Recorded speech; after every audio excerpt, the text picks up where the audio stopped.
If y'all didn't see, by the way, Maya, her TED Talk, came out today. Officially on the channel. 8 hours ago it dropped. I remember when she was working on this right before we did South Africa, Nat Geo out there. So I'm really excited to see how she actually did. Let's do it. Listen, flock. Lock in here. This is good, right, chat? My mission is to use the internet to build our next generation of conservationists. And I have not been doing this for all that long. Okay, I was born in 1998, so I will get that out of the way right off the bat. But I'll tell you guys how I got started. So I grew up on a farm, and I always loved animals. So we had rabbits and horses and chickens, and we had it, and I loved it. So then when I was 18 and in college, naturally, I got a job as a zookeeper. So I put on the safari outfit, and I would bring animals. Holy, hold on. Let's try to ID some of these here. That's definitely a kangaroo. That's a snake. And this has got to be some sort of guinea pig hybrid on the left, right? Right? What do we got right here on the left? Animals like kangaroos and lemurs to schools and birthday parties to teach kids about wildlife. Awesome. So you have a pretty cool job. It was really awesome. So then one night after work, I met some friends online who were live streaming themselves playing video games on Twitch. And I had no idea what that meant. But I learned that I could broadcast myself live on this website doing whatever I wanted. So I could cook, or I could sing, or I could play video games. And if people enjoyed watching it, they would send me Wait, they went back in the archives and found this? Actual real money. And as a college student, that's pretty freaking sweet. So I started streaming to about 10 viewers at a time almost every day. Then one night after one of these live streams, I got a call from a really publicly speaking here too. This is a room packed out full of people. Zookeeper friend about this red-tailed hawk who had been hit by a car and he needed help. A red-tailed hawk. So we brought this red. Then one night after one of these live streams, I got a call from a zookeeper friend about this red-tailed hawk who had been hit by a car and he needed help. So we brought Bean, that's what we called him, home to my college house, and I started to rehabilitate him in my backyard. So then one night I'm live streaming, I'm cooking, I'm talking. Saved a flock! Do y'all hear that? I didn't even know this part of the story. About this new hawk in my backyard, and one of my viewers didn't believe me. They didn't believe that I had a bird in my backyard, and I could not have that. So I put my falconry glove on, and I brought the bird inside to show them, of course, because I have a problem. And one of the people... What? What? Just in the kitchen vibing with the fucking falcon. Watching this stream made a short video of this moment, and they shared it on Reddit, and it went viral. So my viewership shot up overnight, and I started live streaming Bean's rehabilitation process. So I'd call him from his perch to my glove, and the people watching my stream started becoming as invested as I was in his recovery. It was like they were doing it with me, sort of, which was the coolest thing that I've ever done. And then eventually, because I was reaching so many people with Bean's story, the zoo that I worked at started allowing me to bring animals like cockatoos and reptiles home to present on my live stream. Another member of the flock. So suddenly, somehow, I had turned this zoo outreach job that I had into a work-from-home situation, right? Which is awesome. But instead of reaching 20 kids at a time in a classroom, I was reaching thousands of people at a time, all over the world.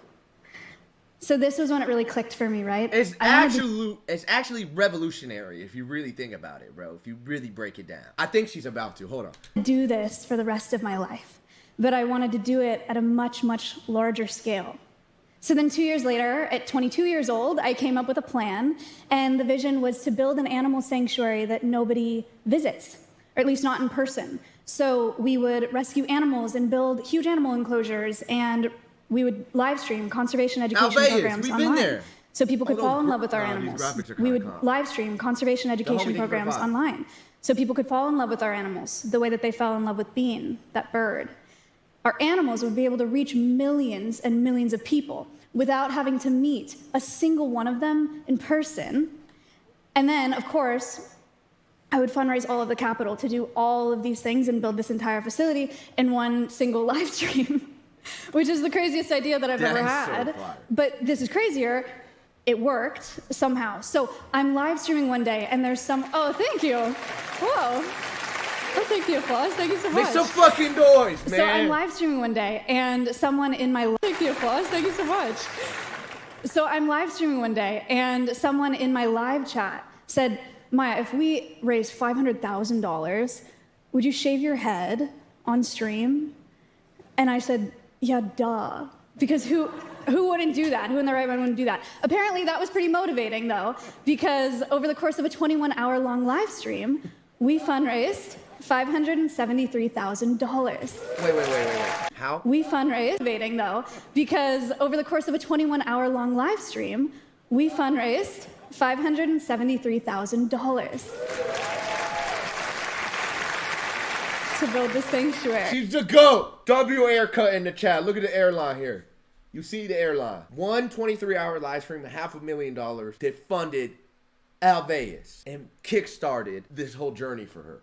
It's actually so sick, bro. And I think she's really just getting started too, which is the craziest part. So I bought some land in Austin, Texas, started building animal enclosures, and I started growing my hair back. And that takes about 2 years, in case anyone was curious.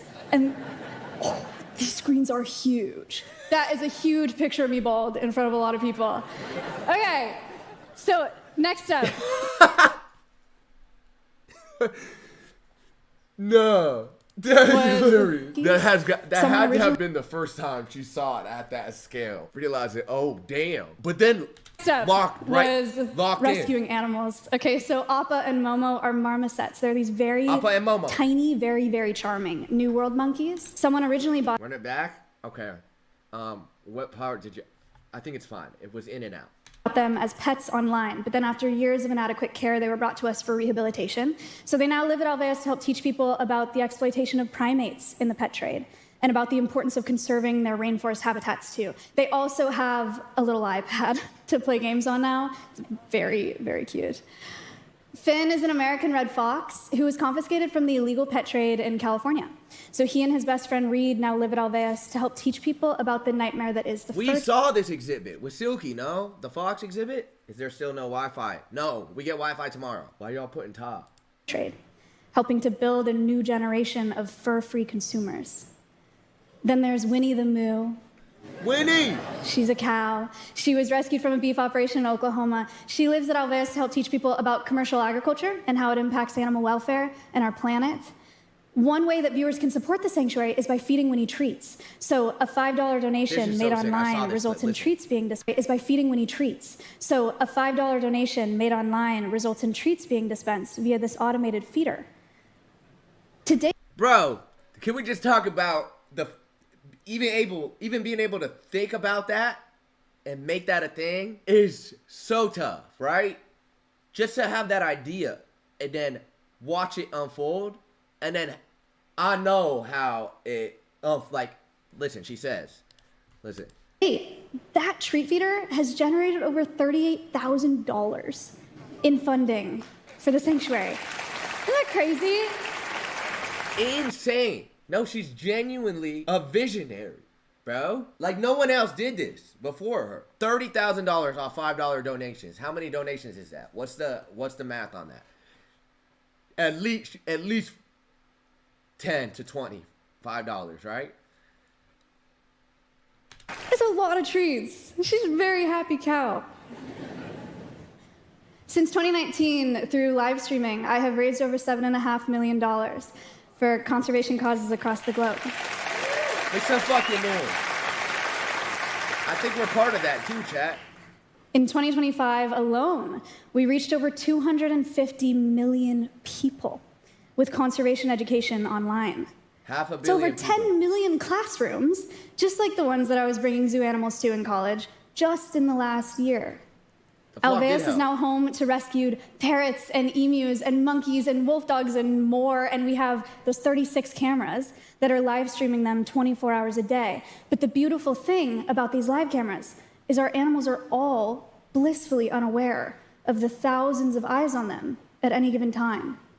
Not being open to the public means that our animals are less stressed by the unpredictable factors that come with people visiting, right? It also means that we've never had to divert any of our funding to guest experiences, like gift shops and concession stands and parking lots. But one of the most positive benefits is we've developed one of the most accessible zoo models in the world. Anyone with an internet connection can visit our animals for free from their device from anywhere on the planet. And they do. Our online demographic. No, for real though, if y'all thought she was lying, look it, hold on. Bang, we're there. And now we're here. Look. Range from about 17 to 28 years old. We are our nation's new voters, new consumers, and up-and-coming decision makers. We hold the future of this planet in our hands. But most of our online community didn't even join with an interest in environmentalism at all. They are just normal people, internet users who stumbled across our content in one of their many, many feeds. Alvea Sanctuary brings conservation to young people largely by meeting them where they already are, which is on social media. But before social media, TV programming was establishing the best examples of conservationists, right? Heroes like Steve Irwin and David Attenborough and Jane Goodall. These are obviously some of my personal heroes, probably some of yours as well, as they should be. These guys rock, right? But for most of us, it can be really hard to see ourselves in such legends. It leaves us feeling like that work is just a far-off dream that only other people achieve. Did y'all also watch Steve Irwin's show growing up? Bro, I loved that show. I still remember the day, bro. It actually was so sad. It's really cool now to see his son follow kind of in the path that he paved too, and some of the things that he's done. But at Alveus, that dream doesn't feel so far off. For our viewers, Alveus is a dream that one of them achieved from within a space that they're already a part of. And they get to be a part of it all live. So we're just getting started. Our next step is taking this Alveus approach to the wild. We're building a new facility where we're going to breed endangered species at Alveus for reintroduction and release into the wild. We're starting with the recovery. Cool. Hold on. Listen. Step is taking this Alveus approach to the wild. We're building a new facility where we're going to breed endangered species at Alveus for reintroduction and release into the wild. Wolves! We're starting with the recovery of critically endangered wolves. Our sincere hope is that people will fall in love with these wolves the way that they fell in love with Bean, that bird from college. Come on now, hold on. Do you understand how insane that is? To take a species of animal, rehabilitate it, and repopulate the wild with it. It's so tough. We hope that they'll care really the way that they've endangered wolves. Production and a new facility where we're going to breed endangered species at Alveus for reintroduction and release into the wild. We're starting with the recovery of critically endangered wolves. Our sincere hope is that people will fall in love with these wolves the way that they fell in love with Bean, that bird from college. We hope that they'll care really deeply about these individuals and then, in turn, about the wild places that we return them to. Millions and millions of brand new conservationists fighting for wildlife and wild places, all doing it from their homes. So my mission is to use the internet to build our next generation of conservationists. And I think it's working. Thank you. Thank you. I think you're safe to say. Oh, she got a standing ovation. So my mission is to use. It's working. Thank you. Wow, she asked me the question. Thank you. It could not be easy to speak in a room full of people, let alone TED Talk. That was awesome. So cool. I saw someone say too, any update on the flock block. I have to actually get an update. We'll see. But we are sponsoring a bird enclosure. Chat. That means we're going down the middle with it, right? A bird enclosure at Alveus. We got to find some time to take a trip back out there, hopefully soon. But we got Not Geo Part 2 coming up in July. And yeah, it's so cool to see that. She actually crushed that, man. Shout out to Maya. Shout out to Maya. We are sponsoring a flock block. Yes, a bird enclosure with birds. And I think we get to go there and make it and put a crane there. And I think Emaru sponsored the other 4 too, right, chat? If I got it right. And we get to name it. We get to build it. And I think we should put a crane in there. It's so cool to see. That was awesome, though. Shout out to Maya. She's actually goated for that.